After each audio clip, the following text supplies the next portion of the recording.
Today, I'm delighted to welcome Melissa Daimler, Chief Learning Officer at Udemy and author of ReCulturing, to the Digital HR Leaders podcast. Melissa, thank you so much for joining me today. I'm really looking forward to our conversation. To start off, could you share a little bit with our listeners about your career journey that has kind of ultimately led you to where you are today? Sure.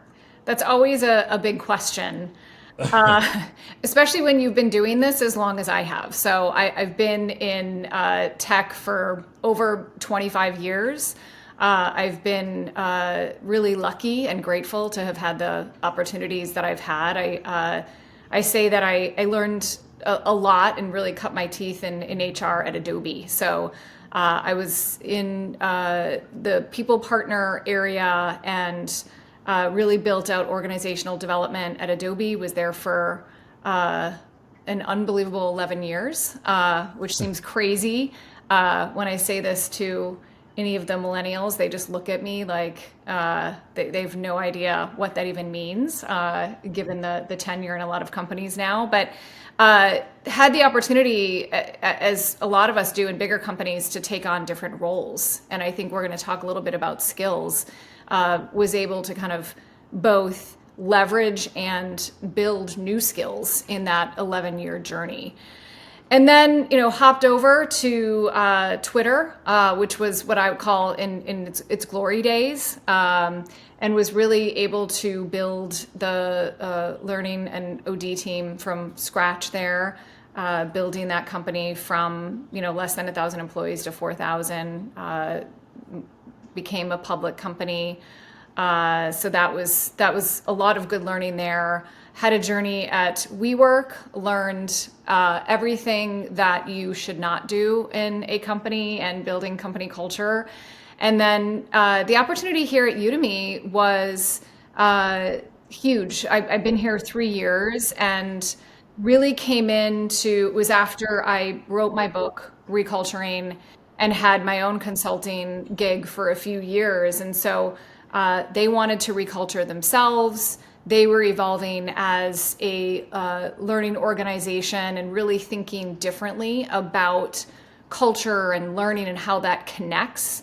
So it was huge opportunity for me to not only build internally, but to also have a say in the product and kind of how we're thinking about our solutions, and then work directly with customers like me. So getting to really understand what the needs are. And so I would say the main themes of my career, David, were really about two things. One, systems thinking. I know that's one of the things that you talk about and enjoy talking about. And so how do we think about organizations as a system? How do things connect? How do we make sure that the strategy connects with the culture, connects with the purpose?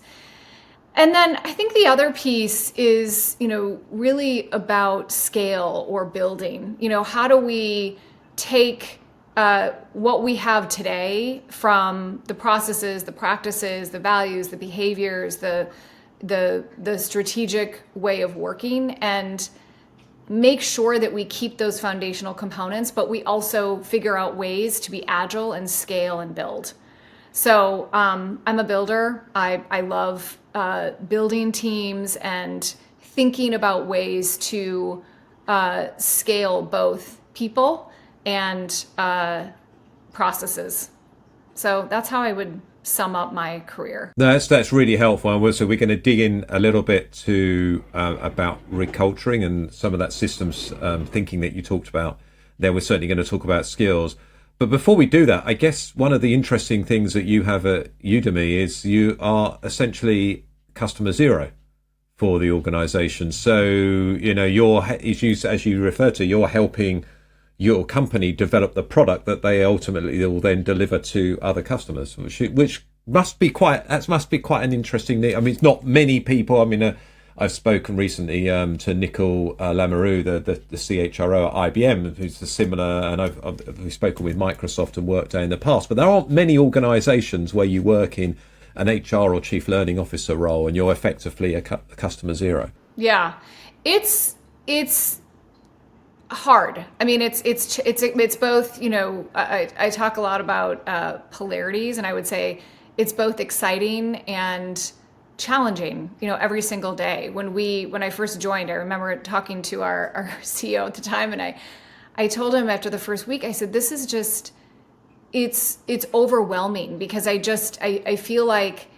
There's so many decisions and meetings and opportunities for me to be part of that I am. And then there's things that I feel like I should have been in that I just couldn't. And, he said, I think you really have to radically prioritize and figure out where we can best leverage you and your team in some of the strategic opportunities that we have. So, yeah, it's super exciting. And I do think we think of ourselves as customer zero, as you said. And I think it's really important when we're talking to customers that we're also thought leaders. So we don't just talk about what we're doing internally.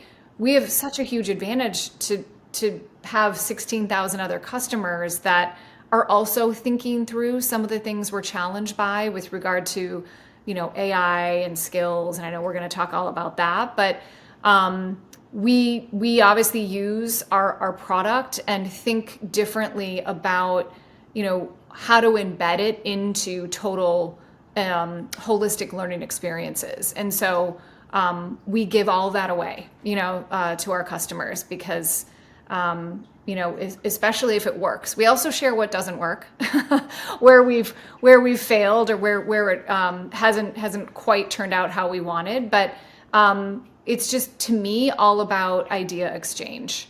And we learn a lot from customers as well, and bring some of those ideas not only into our learning team, but as you said, into our actual product. That's really good. Well, we're going to start off with organizational culture. So at Insight 222, we recently published some research around the people analytics operating model, which we actually saw as an ecosystem. Interesting, that all links together. And we found that there's 5 key trends elevating people analytics, and I think these are elevating HR functions, frankly, globally. So new ways of working, particularly thinking about hybrid work, actually trying to empower societal change, so thinking particularly around DEI. Building a skills-based organization, we're going to talk about that, delivering digital transformation and embracing Gen AI. And I want to ask you, given obviously you authored a book, ReCulturing, Design Your Company Culture to Connect with Strategy and Purpose for Lasting Success, how would you say these trends affect organizational cultures? And then just to set you up nicely, given the title of the book, would you say that they call for reculturing? Yeah, that was a nice setup. Thank you. I think this goes back. The title of the book was intentional. I do see culture as a verb, not a noun. It is not a thing. It is not a happy hour. It is not a game of ping pong. It is an ongoing way of working. It's a system, and so. I talk about the idea that really culture is not just values, but it's the behaviors, it's the processes, it's the practices that we do every day. And so all of those things that you listed, I think are key areas of focus that we need to be looking at as HR leaders. And the theme of today, and really even the past 3 years, is how do we continue to be agile? How do we continue to, again, build on some of the great things that we already have, but how do we think a little differently now with additional tools, AI, different skills that we didn't even know we needed a year ago? So I think of culture as really being an active part of the system. And I think every individual has an opportunity to change culture. I hear so often, even, from our own employees, and, I have these thoughts too, and have had them in my career. Like, I do think that we all have agency in building culture. And I know that a big component of a strong culture is the leadership team. They definitely have to be aligned with, the values and the behaviors and what we're reinforcing. And I do think we all play and are responsible for playing a key part in building that culture and reculturing every day. And I've seen your TEDx video where you talk about the reculturing and the whole systems thinking behind it, which I think I could really relate to. So for those listeners that haven't seen that TEDx video, which I would recommend that you look at, by the way, listeners, and maybe haven't read your book yet, could you share a short synopsis of what reculturing is about and why people should read it? And you can relate to this too, I think. I having been in this industry for so long, I have read a lot of books on culture. I've listened to a lot of lectures on culture. And for a while, I had just been craving more articles and commentary from operators, from leaders inside the system. And so much of this was theoretical. You have consultants who've never kind of set foot into leading an organization talking about, how do you build healthy cultures? And it just fell flat for me. And having been in some pretty powerful and healthy cultures with Adobe and Twitter, and then having had that contrast at WeWork, it became even more important to me to write something from an operational perspective, from the front lines as a leader, to say, here's my perspective, here are my stories of where I have seen culture work really well in terms of how I've defined it.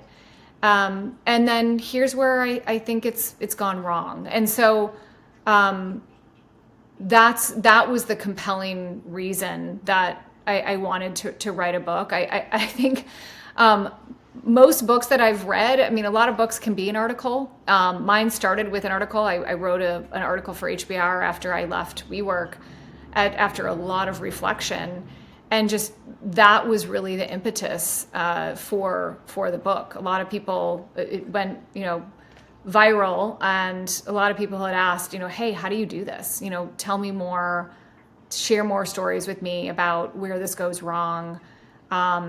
So that's really, I would say, if you ask my husband or other people how long it took to write the book, they'll tell you 20 years because I've been kind of writing it for that long.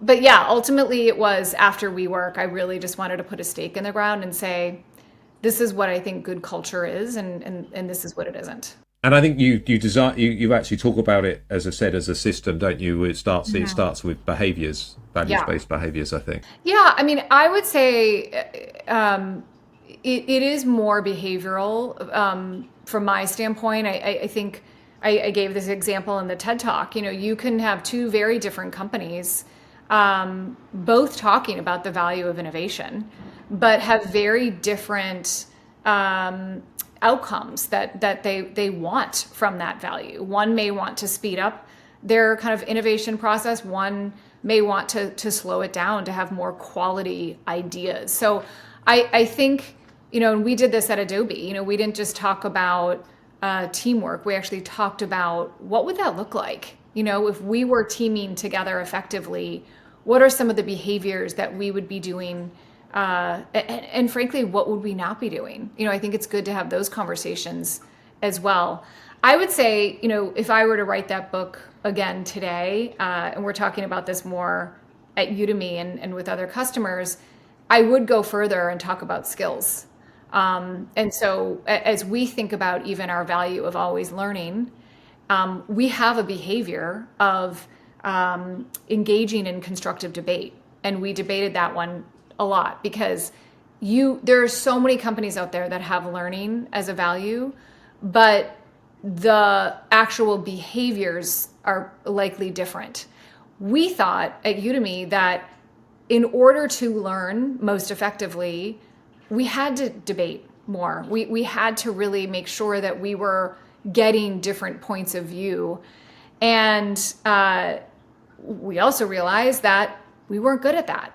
And so, what are the skills that you need to make sure everybody has across the organization to exemplify that behavior of constructive debate and that value of always learning? So, I think, skills and behaviors tie really nicely together when you're thinking about building a more intentional culture. And I think again in the video, I like the way you connect those behaviours, and that's the skills, how you connect that into processes and practices. And I Yeah. think that's something that I think will resonate with our listeners. I don't know if you could kind of describe that a little bit. Yeah, I mean, the whole employee life cycle, for as long as you and I have been around, hasn't changed. I think you still need to hire great people. You need to onboard them. You need to develop them. You need to reward them. You need to give feedback.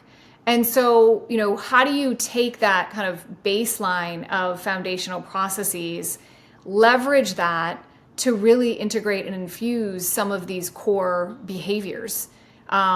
We've been on a journey at Udemy, and I've done this before at Twitter and at Adobe. And a lot of companies do this, so when you're hiring somebody, how do you make sure that, taking the always learning and constructive debate, tell me about a time when you have constructively debated someone, and how did that go? What worked about that? What didn't work about that? So making sure that your values, behaviors are embedded into your core talent processes, like a hiring, like development. I know we're going to talk a little bit more about skills-based orgs, but I've always been, from my entire career, looking at ways to be more intentional in connecting all of those parts of the system, and especially when it comes to learning. I think, learning, as we all know, doesn't happen with just a bunch of training sessions. Like it doesn't mean anything to anybody if you just roll out training programs. But if you connect why they're needing to learn to your values and behaviors, and they realize that, oh, in order for me to be more effective here, in order for me to get rewarded and to get promoted, I better learn how to constructively debate. So I am more likely going to go to that session on how to constructively debate than just see it as kind of a nice to have. So I think really looking at all of those processes in the talent and employee life cycle and using those when you're thinking about embedding behaviors and even skills is just a much more intentional way to drive change effectively. Before we move on to the skills-based kind of conversation, Melissa, based on obviously your research that you've done and work that you've done yourself, and obviously the experience you had at Adobe and Twitter and now at Udemy, versus the not so good experience you had at WeWork, what do you believe are the key elements of a healthy culture? Yeah, I mean, I do think thinking about thinking. I think culture is active. I think if you think about culture as just a thing that you have to check off, we have to talk about our values. Like, let's just do that exercise and throw them on the wall or throw them on the website. You might as well just not do it. It's kind of like engagement surveys. Like, if you're not going to do anything with this information, don't bother to ask, because it's all about the action planning. It's all about what happens, after you've declared that. So I think looking at culture, as an active system, as really connected to your strategy, and figuring out ways to embed in your processes, and then telling stories around it. I think good companies, at every kind of all company meeting, have examples of, hey, let's talk about a team that was able to get out a minimal viable product this last quarter because they were courageously experimental. That's one of our values as well. And the behavior in that is we reward version one, or like iteration, versus perfection. And so I think the more you share stories of what this looks like when we are living our values and behaviors and when we're developing our skills around that, I, as an employee, I can understand it more. Like we all understand and connect more with storytelling. So I think good companies not only define values and behaviors, they also are actively embedded into processes. They're ongoingly telling stories about it, and they're reviewing their culture. Not every year necessarily, but we do strategy planning ideally. I mean, I think we're doing a lot more, whole other conversation, but at least once a year.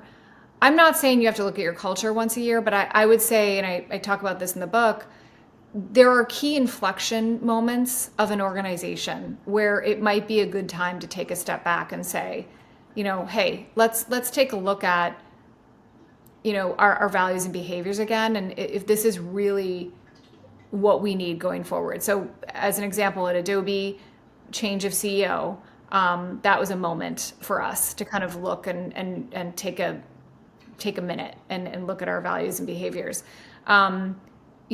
Changed our business model, bought one of the biggest companies that we had ever bought in the history of our company with Macromedia. Those were two major things that happened in the business where we, again, took a beat and said, okay, what do we need going forward? Because I also think that is important when you're looking at your culture. It's not just the values and behaviors that you have today. It's what are those aspirational, kind of values, behaviors, skills that you're going to need to scale to that next phase of your company's growth. Well, and as you say, culture should be active, and if the company's changing, the company's evolving, then it makes sense that the culture might have to adapt and evolve as well. Yeah. Otherwise, what was right when you defined the values might not be right 2 or 3 years later. No, very, very interesting. So let's double click a little bit on the skills based element, or the skills based organization element for a moment, because I know you've already highlighted it. This is a big focus for you at Udemy at the moment. So how are you shaping your culture to support your skills based organization goals? Yeah, it's a big question. I think, at the beginning of this year, one of the things that we were trying to figure out is just what is a skills-based organization. A lot of our customers were talking about that too. It's good to first define what it is you're looking at before you tackle it. And again, we went back to that life cycle again. I think ideally, a skills-based organization is embedding skills throughout kind of how it's working, through the hiring, through the development, through the rewarding. And so with that context, what are the initial steps that we should be doing to become a skills-based organization? There's a number of things that we've done just, without the use of technology, that I think any company can do. I think one of the big ones was around hiring, was to, kind of question ourselves and hiring managers when they had education on the job description. Frankly, when they even had things like 15 to 20 years experience. Really? Is that really necessary? Because when we dug in and really talked about the skills needed for this scope of work, they didn't need 15 years experience, and they didn't need a college education. I think there are a couple of examples I can think of where actually it was, 5 years of experience, and when we opened it up to not have the education component, obviously this is in a lot of the research, you get a much more, you get a larger pool of candidates and more diverse, ideally. So I think from a hiring perspective, there's a lot you can do to think differently about skills. I think from the technology perspective, we we use Workday. A lot of companies use Workday. So I think the foundational component for any organization is to first just understand what skills you have in the organization. And so we've started to get all employees into Workday to understand, based on self-attestation, what skills do you have currently? The next phase of that is to then identify through assessments, how great that you think you have those skills, but let's put those up against, some core assessments. So we're kind of figuring out what that looks like over this next year. We have a lot of assessments on our own platform, mostly on the technical side. I think the challenge that we're having a lot of conversations around internally as well as with our customers is that, I don't like the term power skills or soft skills, but the leadership skills, I'll say. How do we check on how good you are at communicating effectively, or asking good questions, coaching your employees, giving that constructive feedback? So a lot of work being done there. But I think the exciting thing for me in the skills space is really identifying in a much more intentional way what skills we currently have at an individual and organizational level. What skills do we know we need for the future?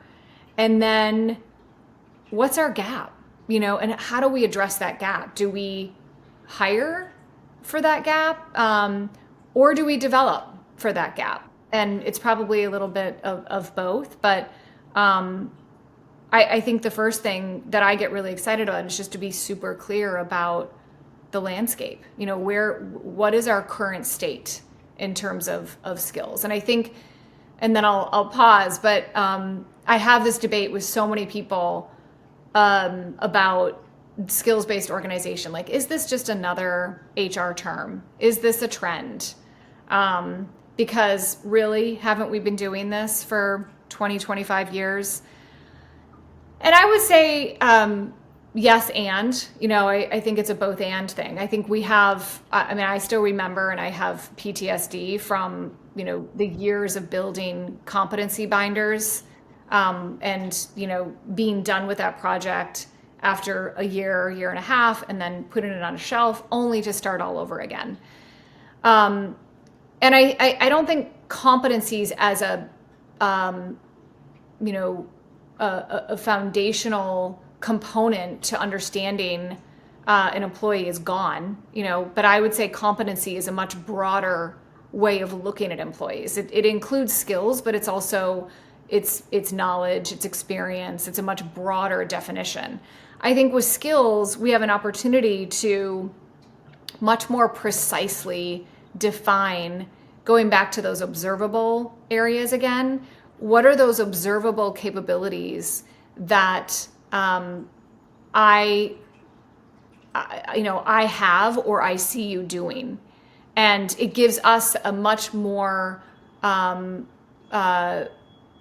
effective way to measure those skills. That I think, frankly, we're still trying to figure out, again, through assessments and other ways. But I do think skills is like a good evolution from where we were when we were just talking about competencies. And it's interesting because obviously supporting everything you've been saying around systems thinking and linking it, embedding it in your processes. I've certainly heard IBM, I think, describe skills as being the silver thread that links all those processes together. And then you talked about helping you understand your skills gaps, so then let's support your workforce planning, which ultimately should be linked to your strategy you're trying to achieve as an organization. It's interesting, actually, Josh Bersin was speaking at Unleash recently in Paris, and he sort of wondered whether we're making the whole skills topic a bit more complex than it needs to be in HR, which we do tend to do in our functions sometimes, which I thought was quite interesting. Actually, on the next one, and it feeds in quite well from what we've just talking about with skills. If we start to look at AI and Gen AI, which presumably, as a practitioner you're looking at within the organization, but Udemy is looking at as well from its product, it has the potential to change HR programs. It has the potential to change talent management processes. It has the potential, but to make us more strategic in HR by taking and automating some of the more repetitive tasks that we do as HR professionals. And it also has the propensity to change some of the skills that we need from leaders and from employees. So I'd love to hear what you're doing at Udemy to ensure your culture and people are ready to embrace this transformation, this kind of age of AI. Yeah, that's a big question. There's, I would say in terms of AI, like a lot of things, the biggest thing that we're trying to reinforce across our organization, and again, and talking to a lot of, you talk to a lot of companies as well, is really making it safe to experiment and to make time to have conversations about this. Right before this call, we had a team meeting, and we're now weekly on Fridays making space for talking about a tool with AI. Today it was Notebook LM, and we were experimenting with that. It's crazy. You can put your LinkedIn profile in it, and it creates a podcast. And so we were just trying to figure out, what are some use cases internally that we could, with the constraints of our legal team, that we could be doing differently. So I would say first and foremost, making space and to learn about AI. We did a huge effort last December as an entire organization to everybody goes through the same kind of learning path. But we embedded in that learning path on our platform discussion questions as a team too. So, because that we all know that's the best way to learn. So you just did an asynchronous exercise, you watched a video, but now you practiced something. Now let's talk about it. What prompts did you use? How are you thinking differently about prompt engineering? What's zero-shot prompting versus one-shot prompting, which I didn't know about. So I think that was such a great way to kind of exemplify what you said about being customer zero, like using our own platform, but also making space for talking about AI, the different use cases we could do with AI, and encouraging people to continue to have those conversations. So we're, I would say this year, some of the other things that we're doing, going back to storytelling, we're sharing opportunities in our all company meetings of how we're using AI in our functions. We just rolled out this last week, Powered by AI, as a feature in Udemy, where I always say with AI, you never have to start with a blank page again. The opportunity to not have to create a learning path from scratch, but to just throw in, I want to create a learning path on change leadership. And then it prompts you with more questions and gives you a much more precise set of skills that you're going to learn in these courses and lectures. So there's, I would say with our own team, we've done a lot of work around, even things like we had a use case list last year where we had to build out a manager assessment. We didn't have a lot of time. We lost our vendor partner that we normally would work with. So we used ChatGPT. We got it done in a day, and instead of paying $30,000, it was nothing. So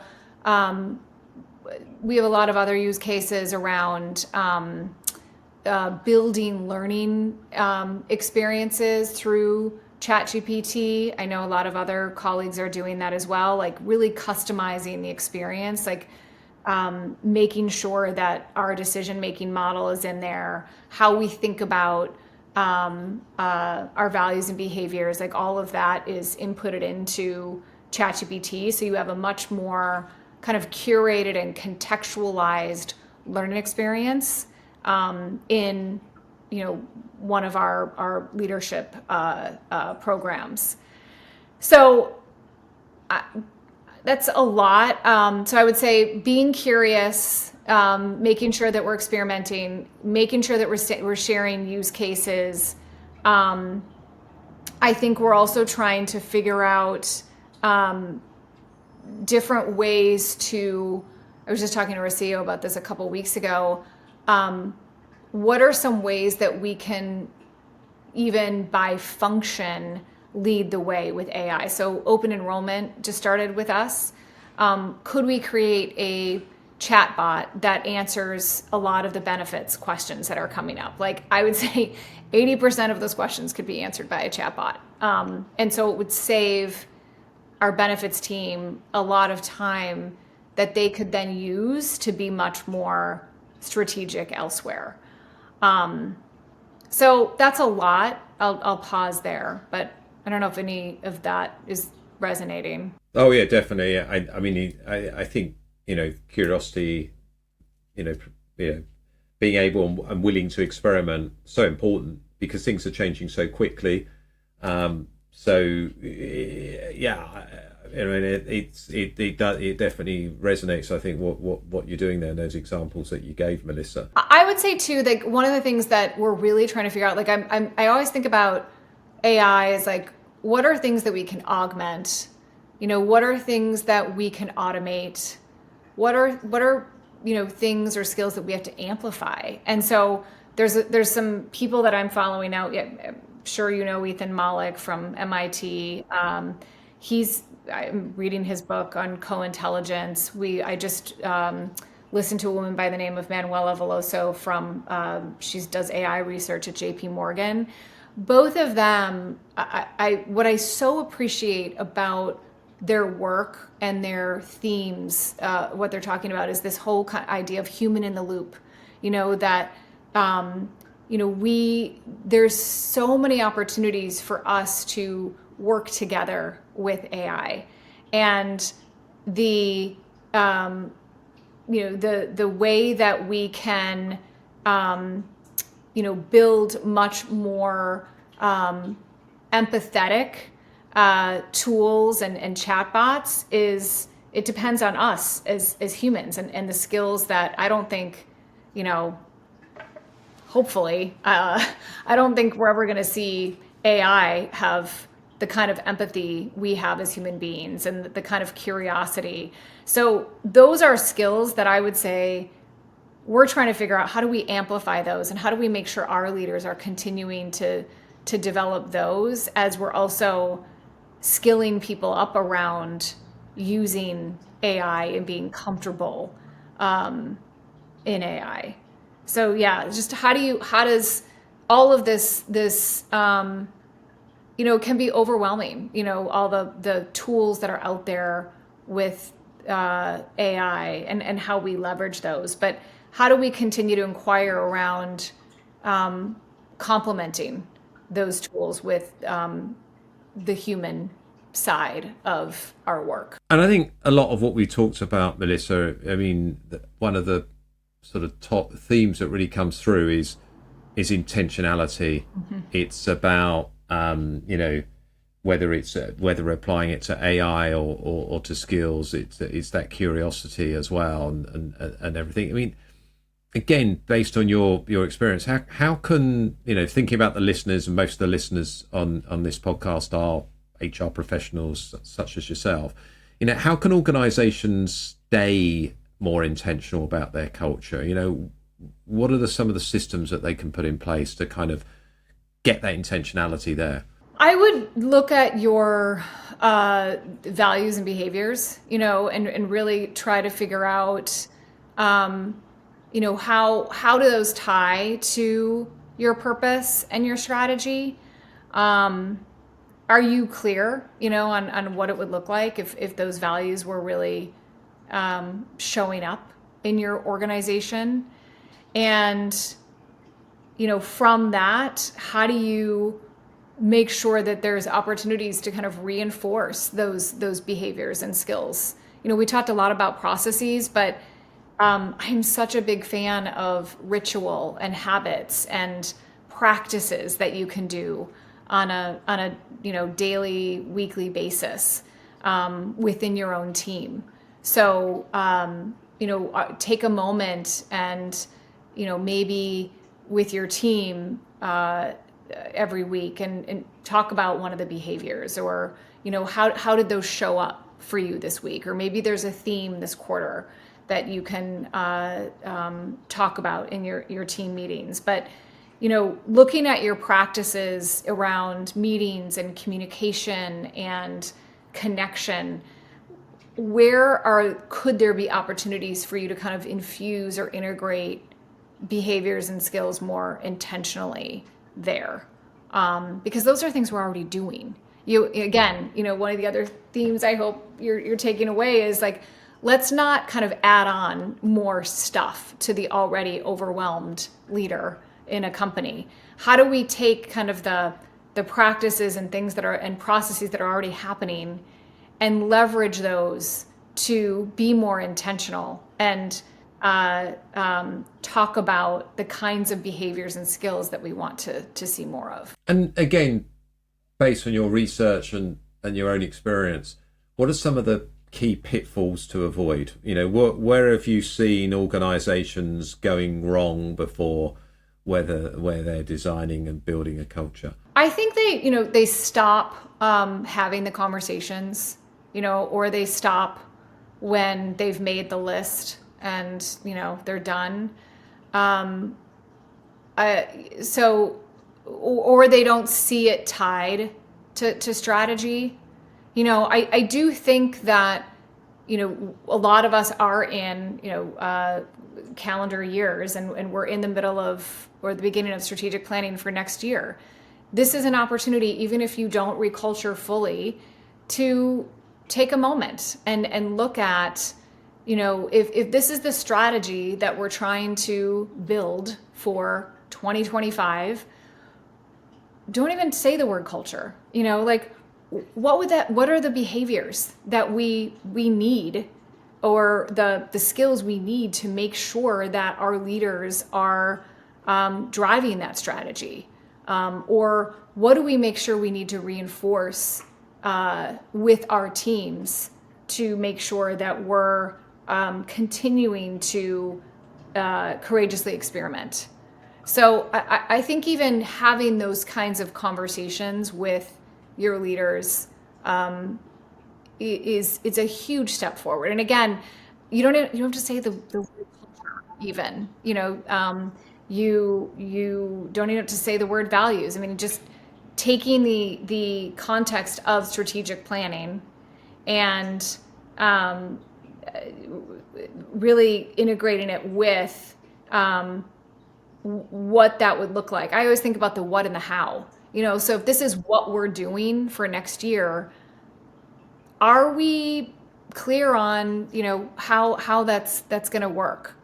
So I think having those kind of conversations with each other and with your leaders is a good step forward in being more intentional with your culture. Well, I can't believe we've almost reached the end already, Melissa. This is the question that we're asking everyone on this series of the podcast. And hopefully it ties nicely a little bit what we spoke about earlier with skills. How can organizations leverage skills intelligence to make more informed decisions? I do think it's a nice summary of what we talked about. I think this goes back to being more intentional. I think the opportunity we have with skills intelligence, again, identifying what skills we currently have in the organization, what skills we need, and what that gap is. We can much more intentionally make decisions around who we need to hire, how we need to develop, how we're rewarding folks. Even we didn't get into this, but there's just, there's a ton of research going on right now around, how do we reward particular skill sets that aren't as common, or, that we want people to gain quickly. So the opportunity is there to be more intentional with our decision making, the more knowledge we have around the skills in our organization. And I guess for you as a chief learning officer, if you've got an understanding of the skills we need, the skills we've got, and what the gap is, and part of the solution is to develop skills within the organization, you can be then making sure that the learning offerings actually help the company fulfill that, I guess. Yeah, and there's so many opportunities to, how do you figure, like internal mobility? Again, that's been around forever, but I think within the context of skills intelligence, we have so many more opportunities to build work experiences or gigs for people to both leverage skills from different functions, but also, to your point, to develop skills that they may not be able to develop in their current scope of work. Really interesting.